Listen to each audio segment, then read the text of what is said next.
Melanintelligence, episode 7. Tell me why would I be when you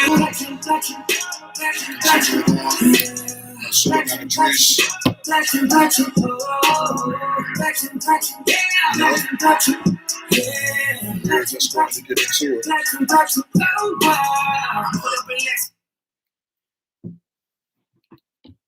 And so last episode, yesterday, we were dealing with just the who, what, when, where, why, and how of Orun, and we stopped at when is Orun.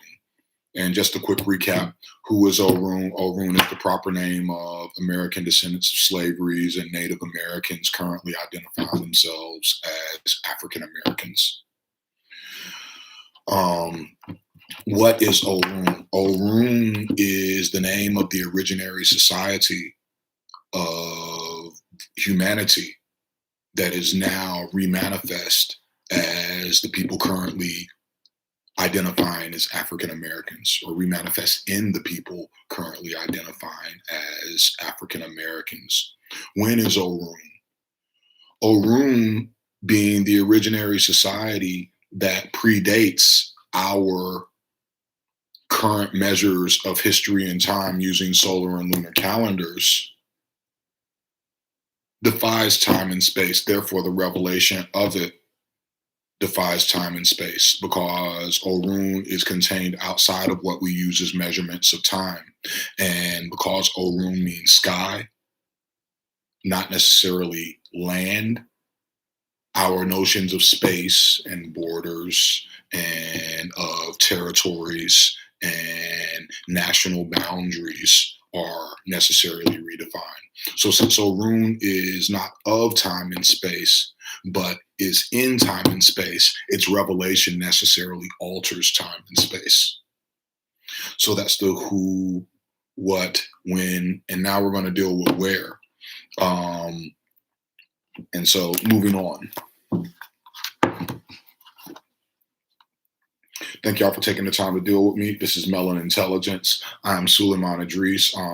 Hit that follow button, that like button, that share button. You know, it's a lot going on right now. And this thing that we're producing is very, very different from the knowledge culture that's currently being broadcast as consciousness or wokeness or Hotep or even Islamic Dawah in a certain way. It's all coming up short, in my opinion, just as a student of literature and of history and of social movements. And, you know, I just want to make a positive intervention and make a positive contribution to the current discourse around race, politics, culture, religion, economy, all of that. So here we are. And what I'm doing right now is I'm reading from my book, The Sunrise in the West, Huruza Shams Min Maghrib. And, you know, I just wanted to go ahead and go through that. Before we go into The Sunrise in the West, I'm going to read a section from my volume 2 in my trilogy, Star Logic, because I think it's necessary so that Orun society isn't confused with some of our Black nationalist predecessors in practice and orientation and ideology, because there are certain ideas that we carry forward, and then there are certain practical matters that we dispense with for the purposes of safety and security. So Orun, while we necessarily acknowledge the contribution of Black militancy to history, Orun is not a militant organization by any means. And so I'm just going to read some planks of Orun society that are recommended by our OG Baba Fahim Knight L, but also are definitely unique to this particular iteration of Black social movement. So this is chapter 3 of Star Logic. It's called Operational Guidance, OG, right?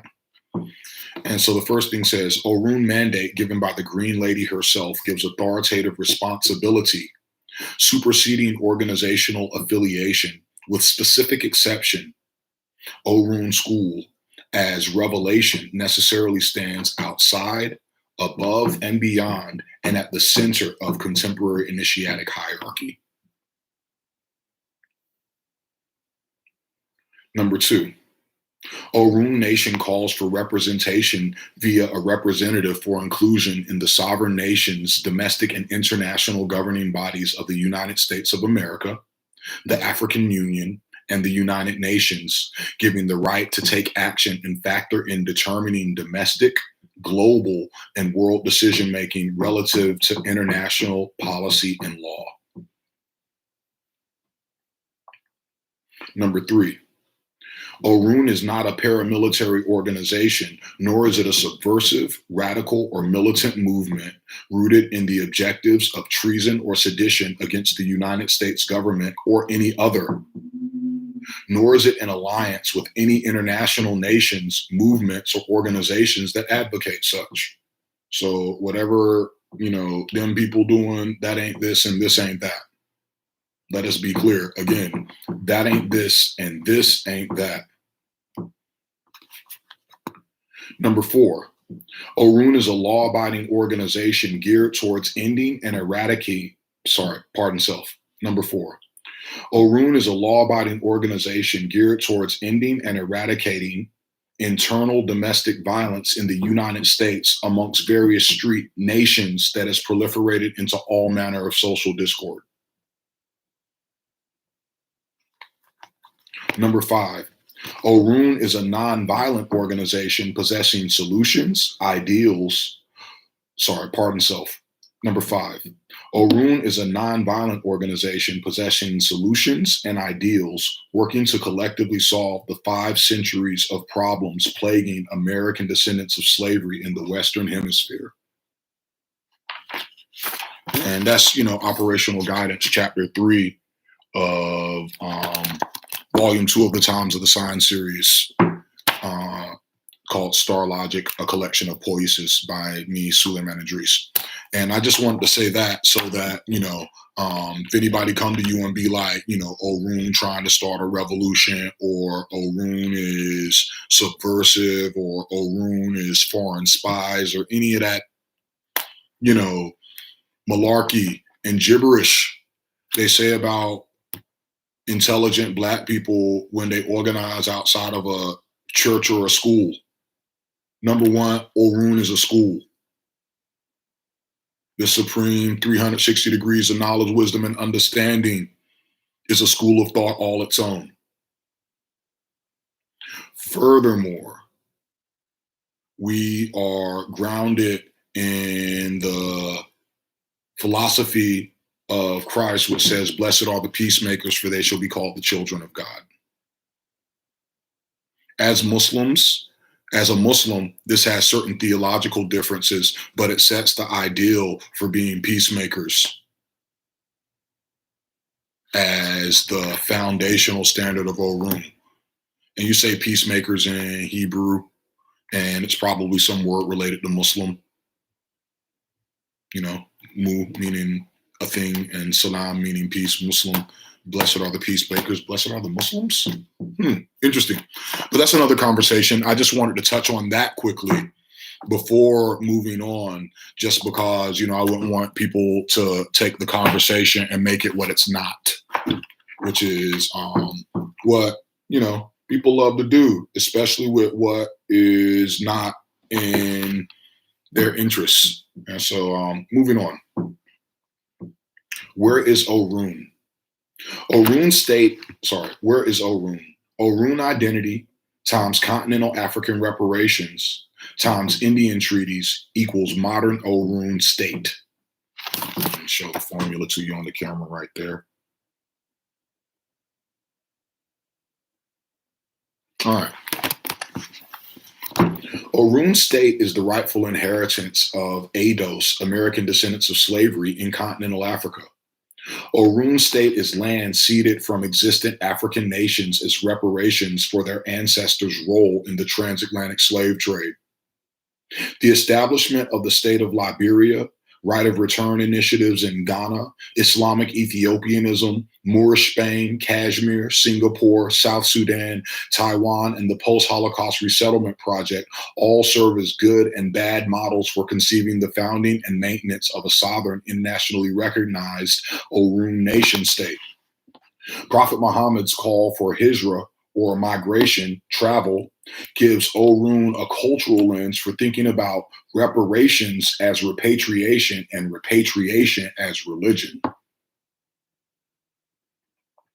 Orun cultural, political, and ethnic identity consciousness is the foundation of our calls for peace amongst the warring houses of Orun, and the demand for our rightful inheritances as natives of America and children of Africa. And so, calling for a nation state from the UN might seem like a really, really foreign thing if we can't get reparations from the American government that we done lived under for 500 years. But we should understand that the UN, being composed of a body of nations, mostly people of color, is more invested in reparations for people of color the world over than any former imperialist nation has ever been. So if you look at since the year 2000, East Timor, Montenegro, Kosovo, and South Sudan are all UN recognized nation states that were created in this century. So they made 5 countries in this century, and we ain't got a penny of reparations in 500 years. So should we even be talking to the people who we know ain't gonna come up off the dough? Or should we talking to the people who we know have been creating lands, nation states, nations and nation states for folks since their inception in the 1950s? That's not to say that the UN doesn't have problematic imperialist, colonialist, neoliberalist issues with it also. But, the conversation as to, what form reparations should take is definitely the conversation about seeking reparations as tangible land on the continent of Africa. I think is better than the conversation about seeking fiat currency from people who are still neo-colonizing large swaths of the globe. So,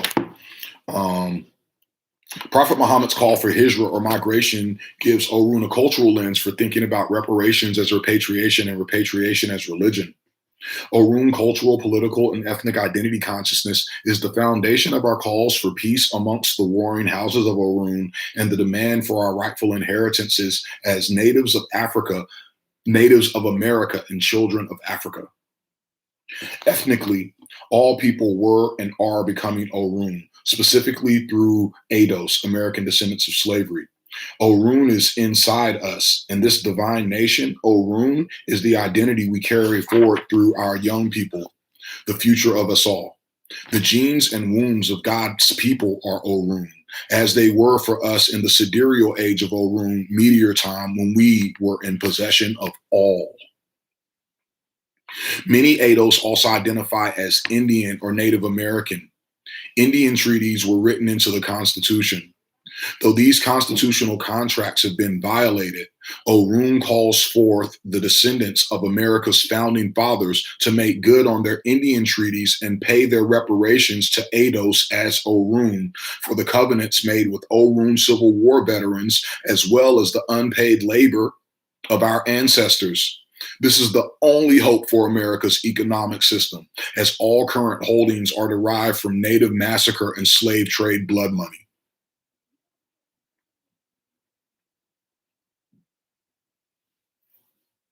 Payment of restitution, or diya, as it's called in the Quran, is necessary for America to purify its wealth and throw off the curses of her establishment. For it is written, the sins of the father shall be visited upon the sons, even to the 3rd and 4th generations. How long has the demonic nature of our economy cursed us all? Restitution to ADOS as natives, as land and funds in the Eastern and Western hemisphere heals us all. As descendants of natives as well as slaves, Orun are the rightful inheritors of much of the Western Hemisphere also. In addition, as Ados, Orun are to be ceded land in Africa as reparations for continental Africans' role in the slave trade.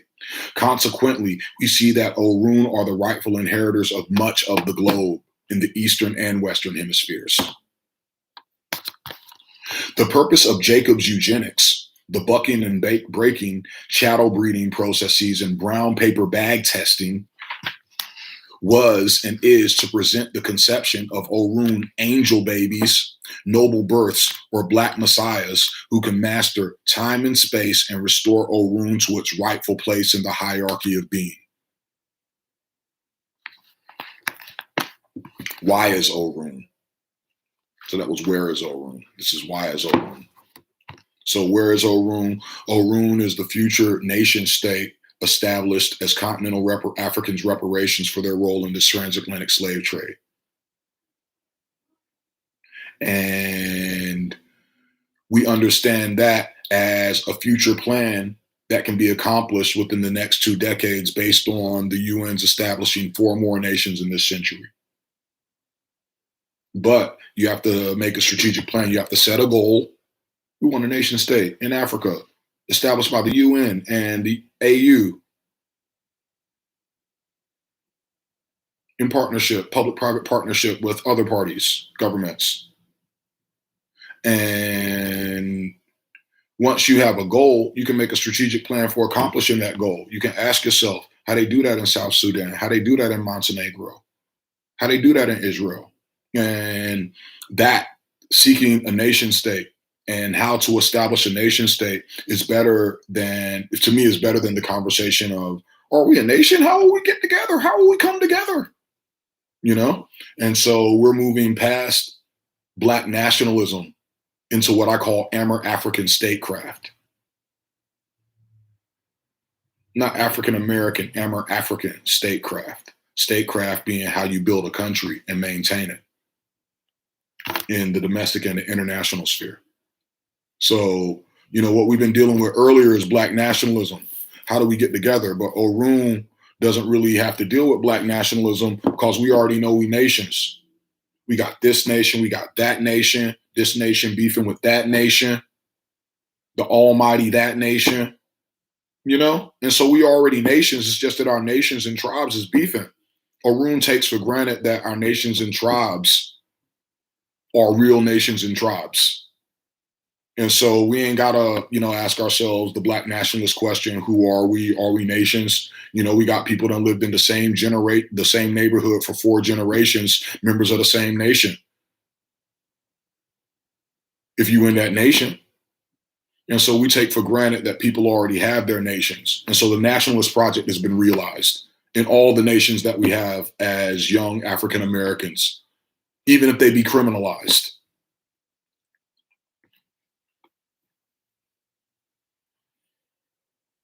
Taking that for granted, these nations come together and call for the state of Orun as the rightful inheritance of our immediate ancestors. Why is Orun? ADOS minus cultural erasure minus gang wars plus national consciousness times African reparations equals Orun state. That's the formula right there. You know, it's all math, yo.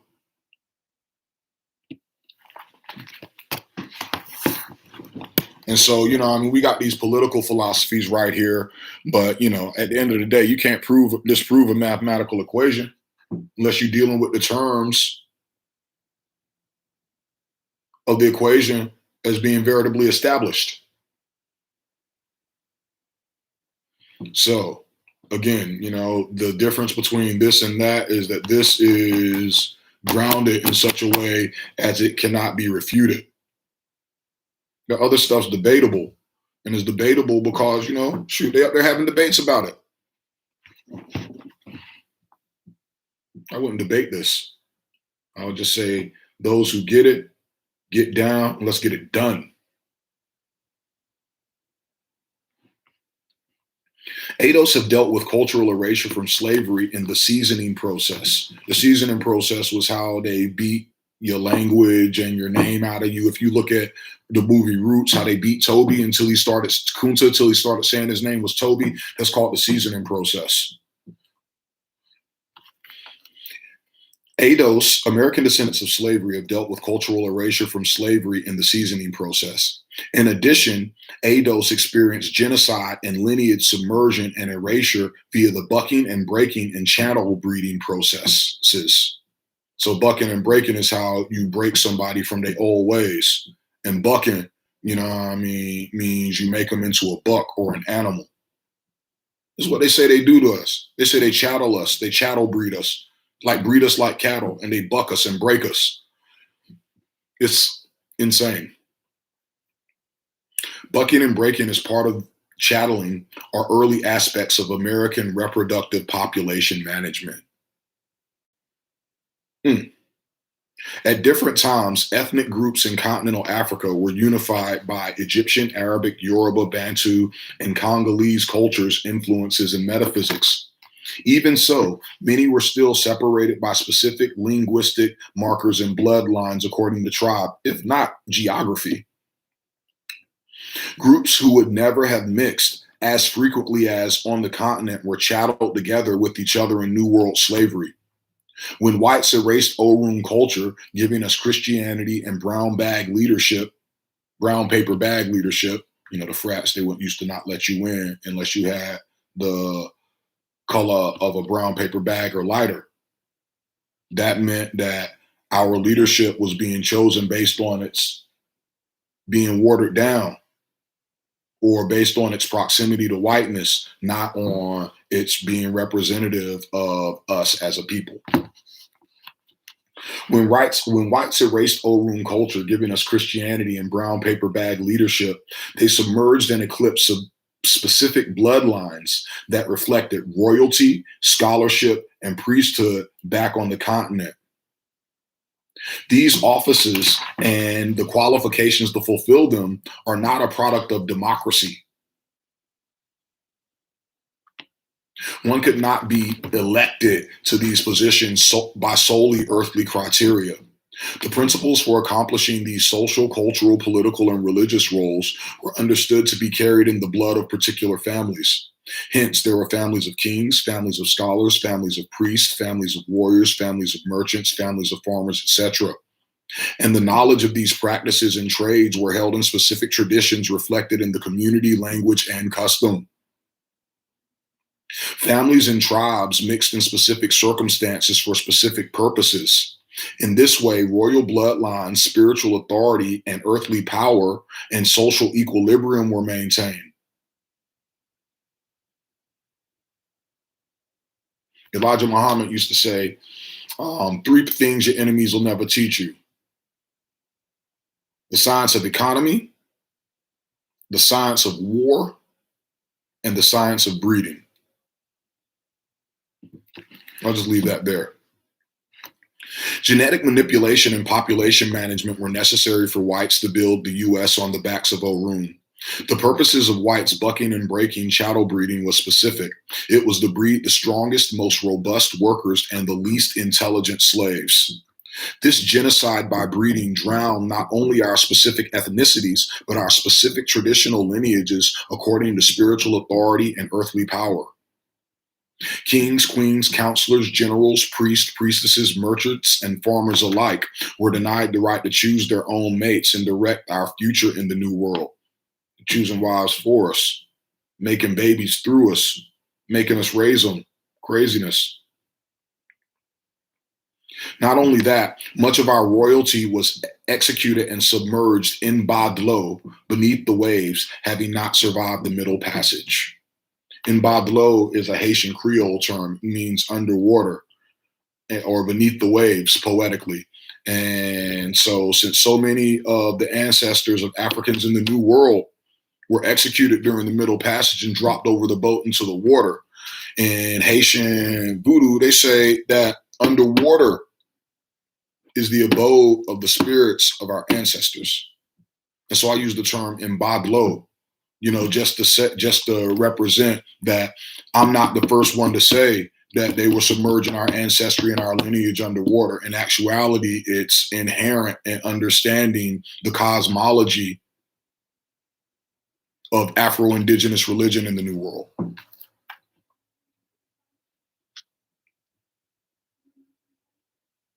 Drowning our bloodlines, our kings and priests were forever cloaked in forced genetic synthesis that has become us now, Neo Orun. For so many reasons, we do not know ourselves and cannot recognize ourselves. If we do not know ourselves, we cannot know our Lord, the Most High. This makes identification as Orun most pressing. The mystical, physical nature of Orun is represented by the scimitar of Ali and the hand of Fatima. Scimitar of Ali, the hand of Fatima. The scimitar of Ali and the hand of Fatima form the seal of Orun in this stack, as you can see in the seal over my shoulder. Drowning our bloodlines, our kings and priests were forever cloaked in forced genetic synthesis that has become us now, Neo Orun.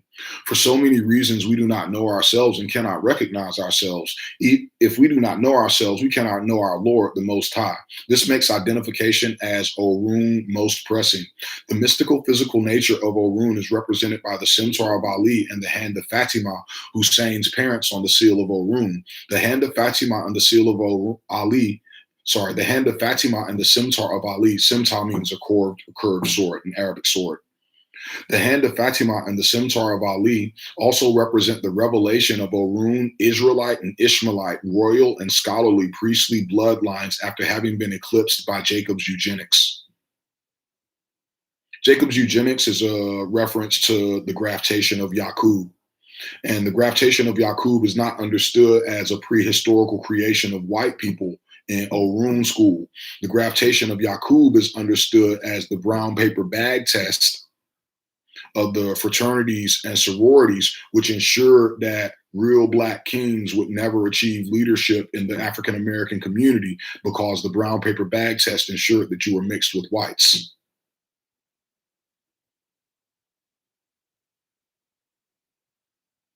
So Jacob's eugenics, or the graftation of Yaqub, is not really even talking about a big head scientist choosing light-skinned people with light-skinned people in before pre-6000 BC in Sidereal Orun. In actuality, the graftation of Yaqub is a metaphor for how white people are creating a new Negro in order to exploit the Black community in the early 20th century. And this is being done by a eugenics project that we call in the Black community the brown paper bag test. And when the organizations, the frats and sororities, were originally chartered, they swore to filter their membership according to being mixed with whites, which meant that they would never be the real African kings. Because, if it ain't in your blood, you can't even get it out the mud. Never mind this election thing that they're so big on.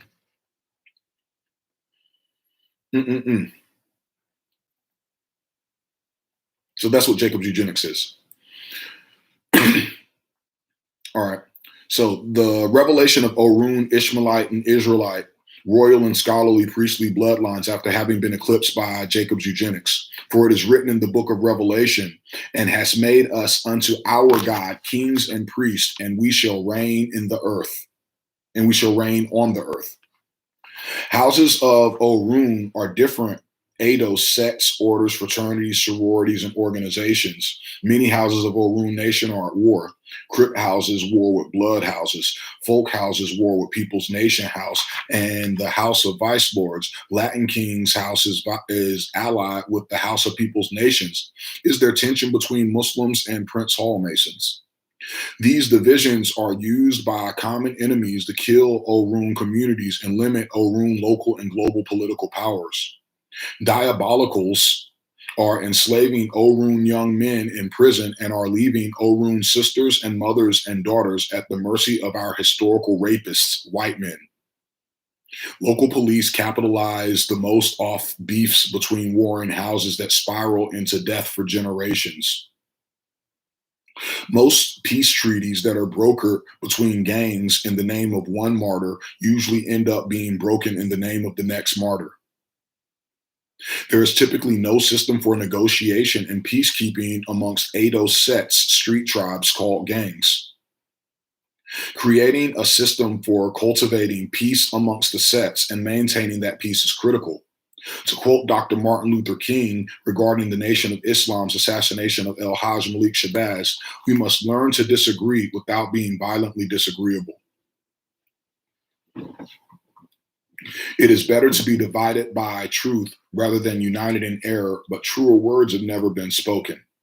The Islamic practice of paying diya, restitution, or blood money for a wrongful death or violation allows a framework warring houses might follow to work out peace deals, rather than resorting to murder to settle disagreements. Diya, that's D-I-Y-A-H, meaning blood money or restitution. Diya is often used by peacemakers and the United Nations to broker peace between tribes and nations in the Middle East, Africa, Afghanistan, and Pakistan. And so they do this all over the world. You know, they go in, they teach people how to make peace, and they teach people how to arbitrate peace based on, you can't bring nobody back from the dead. And if somebody done got smoked in this gang shit, odds are, they in the game in a certain way. We sign up for stuff. And so, but we ain't got no way to really make peace. And so we can't bring nobody back from the dead. But what if somebody went to the OG and it was like, yo, homie dead, they got smoked in this beef, we just trying to end it. You know what I mean? Can we settle on 10K a body, stop beefing, and stop smoking our communities over a war that's not going to stop?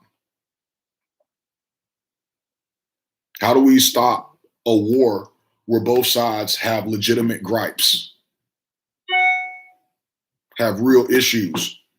We got to find a common cause that's bigger than the legitimate issues that got us beefing.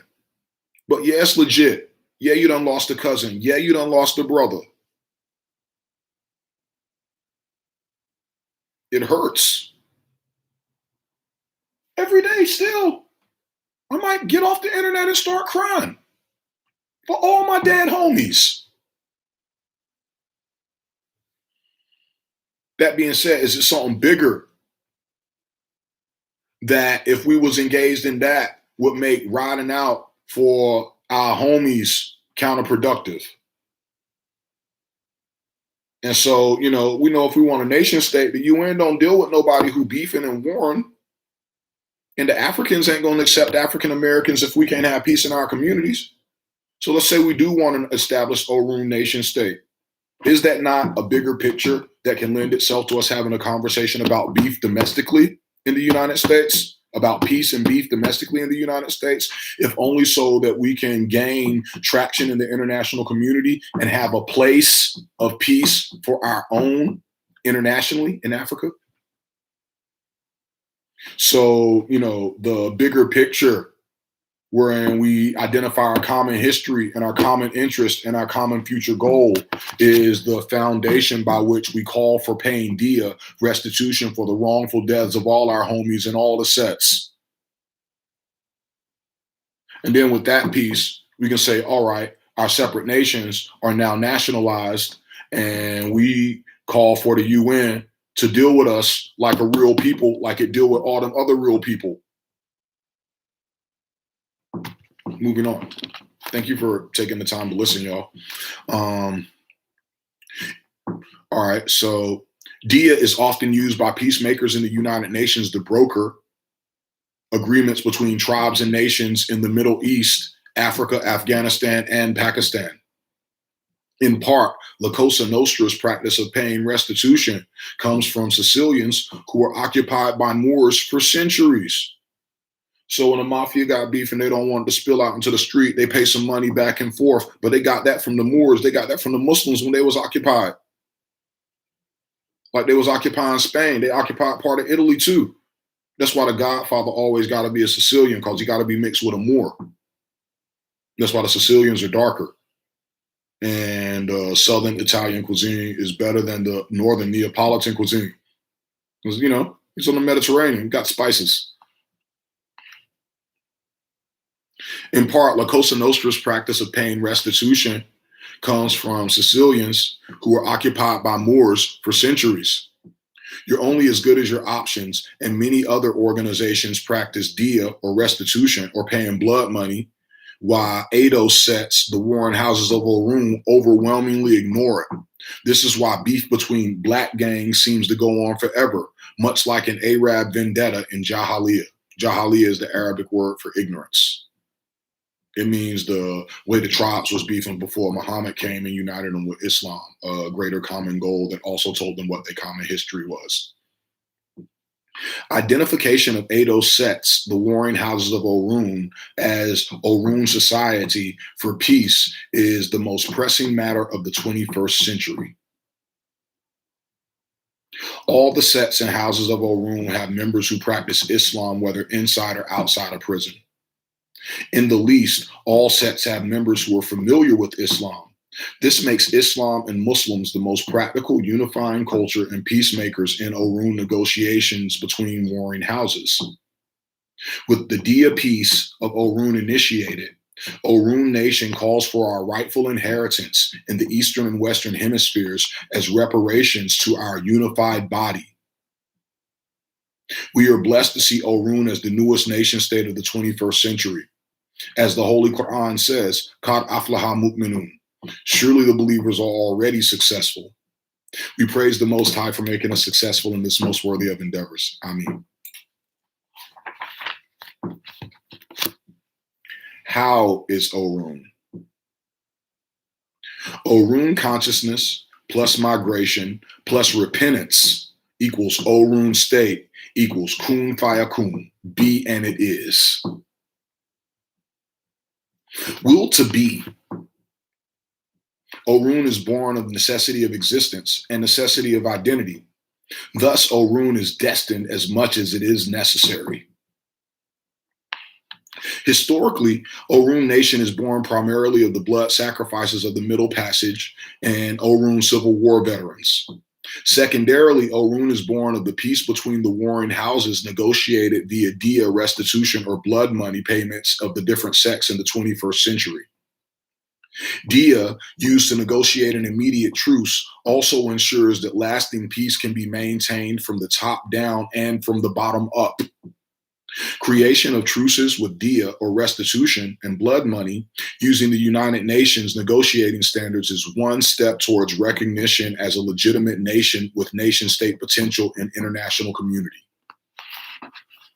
The 2020 presidential election, amongst other considerations, has brought the discussion of reparations for ADOS to the forefront of political conversations.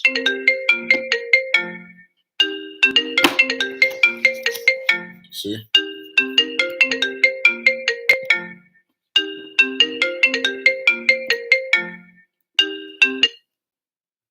All right. Sorry about that. Where were we? Sorry. The 2020 presidential election, among other considerations, has brought the discussion of reparations for ADOS to the forefront of political conversations. Orun sees this as a sign of the times and an opportunity for homeland. In addition to Euro-American reparations for unpaid labor of slaves, Orun calls for land concessions in continental Africa as reparations for Africans' role in the slave trade. We established Orun State via the United Nations, the African Union, the United States government, and other channels. Models for establishing Orun State are Liberia, Ghana, Singapore, Haiti, the post-Holocaust resettlement project called Israel, amongst others. With these, we have examples of what to do and what not to do in establishing the world's newest nation state, Orun. Orionism, migration to Orun state from the United States, centers around the concept of reparations as repatriation and repatriation as religion. The Prophet Muhammad famously said, migration will not be cut off until repentance is cut off, and repentance will not be cut off until the sunrise in the west. And we understand the sunrise in the west as the critical knowledge, wisdom, and understanding of Eidos enlightenment coming to teach the rest of the world, calling for the establishment of Orun state. Migration will not be cut off. Orionism, like Zionism, migration to Orun from the United States centers around the concept of reparations as repatriation and repatriation as religion.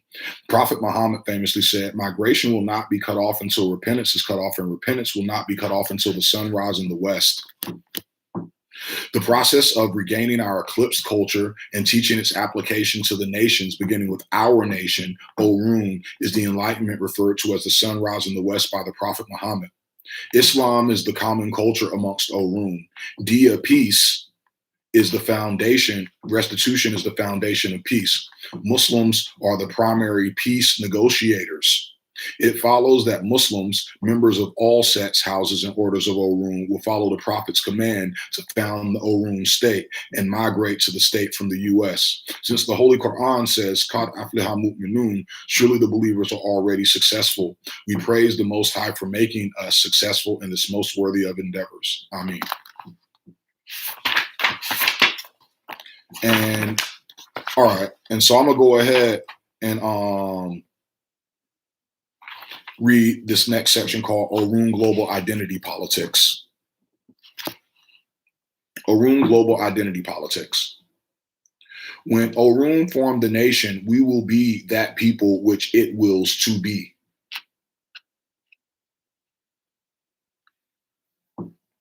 The word black and the term or concept blackness means different things to different groups at different times. For some immigrant groups in the United States, the term black is used for integration into mainstream America, while at home, specific ethnic or national identities are maintained, allowing them to opt out of negative association with American descendants of slaves.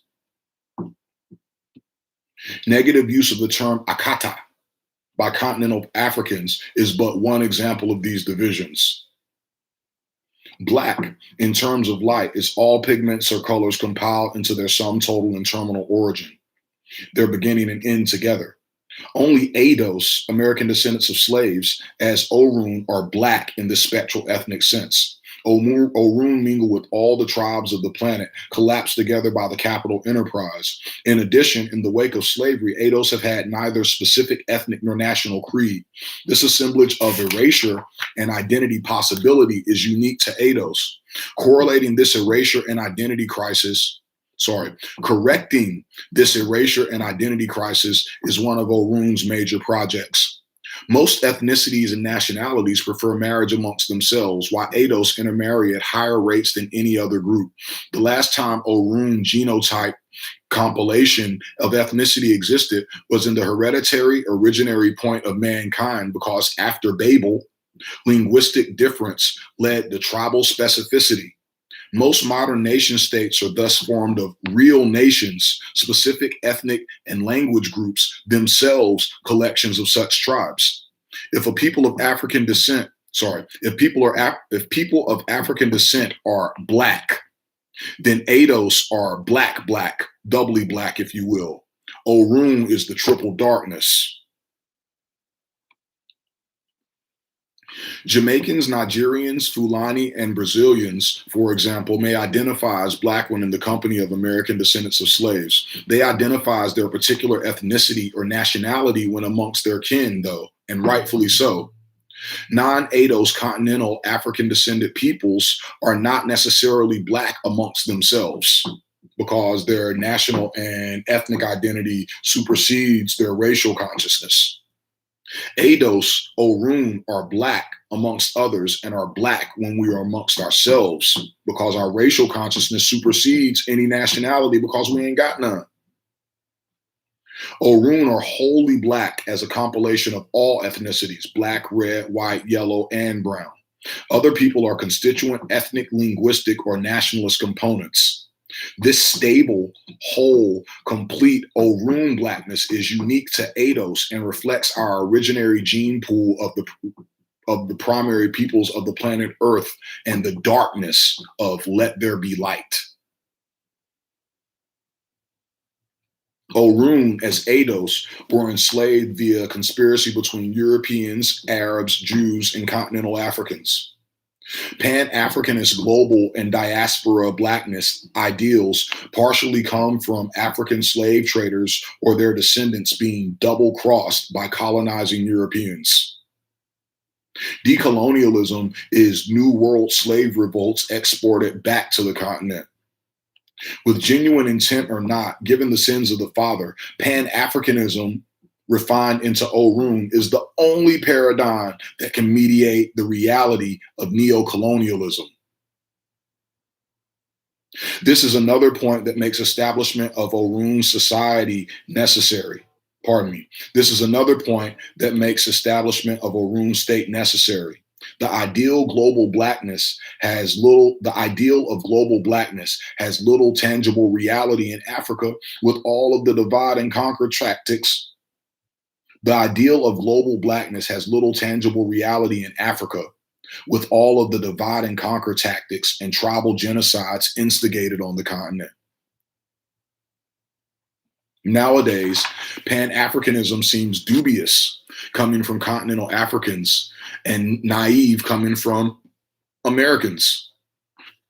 If unity at this stage has not been achieved on the continent of Africa, is unity with Akata, Eidos, Orun, a genuine sought after reality in the continental Pan-Africanist agenda? It's a question. If not, how can we make it so and expand the paradigm? This is not to tear down African politics. These are necessary queries for a successful Orun identity and political agenda in concert with other Afro-descendant peoples. Y'all know who y'all are. Y'all know what y'all do. Y'all know what y'all got. Why shouldn't we? Though the Orun ethnicity and paradigm are global in scope and vision, Orun is Africa in the continental, in the nation state sense. Is identification of a common enemy and origin a true enough connector of continental Africans and Orun Eidos? Is there a unified agenda in a globalized war with white supremacy now any more than there was 500 years ago? Unified struggle against white supremacy is a product of New World slave revolt. It was exported back to Africa from Haiti, Brazil, and Eidos slave revolts remodeled as decolonialism. This is one reason the continent of Africa needs Orun in the wake of brain drain to bolster its civil society and statecraft, as well as vivify its struggle against neocolonialism and white supremacy. To take something away from something and to place it elsewhere lessens the source and strengthens the receiver. In this way, Orun migration both builds and weakens white supremacy and black dignity. My homie Moses Ochola said, Solomon, it's so much easier to build black dignity than to fight white supremacy. Why bother? We build in black dignity. Sincere continental Pan-Africanists should call for land to be ceded to Eidos as Orun as reparations for their ancestors' role in the slave trade. This would be an undeniable measure of whether Pan-Africanism is true or not. Right of return initiatives in Ghana are worthy of note in this regard, but do not go far enough regarding formation of an independent Orun nation state on the continent of Africa. Furthermore, every charter pertaining to Orun on the continent of Africa must have clear diplomatic immunity and dual citizenship passports or avenues. The 53 independent nations of Africa sanctioned by African and indigenous nations. This should be part of any reparations to Orun. This international African resettlement initiative will allow us freedom of movement and travels on the continent without borders. That last part about right of return and the international passports free to travel was a recommendation of Baba Fahim Knight L. And his input is priceless to Orun Intelligentsia. Moving past Black nationalism to Amer African statecraft, to Orun nationhood, Ado-specific Black state agenda is held in light of these considerations. Pan-Africanisms and global nationalist ideals need be analyzed in terms of Orun agenda, including reparative land concessions in Africa as restitution for continental Africans' role in the transatlantic slave trade. Again, Pan-Africanisms and global nationalist ideals need be analyzed in terms of Orun agenda, including reparations as land concessions in Africa for restitution for continental Africans' role in the slave trade. This gesture as the standard of just relations between global Blacks is the ultimate proof of goodwill between Orun and our continental African families. Just as neoliberal rhetorics have proven themselves hollow outside of continental land reparations, Pan-Africanist rhetorics are relatively empty, especially for ADOS. We Pan-Africanists, how you gonna correct what your ancestors did putting us on the boat, bro? I tell you, me, Kofi Annan, and Colin Powell can get it done. God rest Kofi's soul.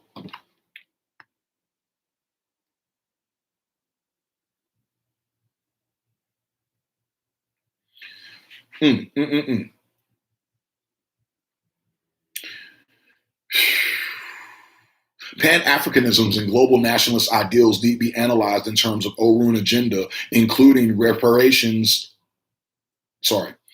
Pan-Africanisms and global nationalist ideals need to be analyzed in terms of Orun agenda, including reparative land concessions in Africa as restitution for continental Africans' role in the slave trade.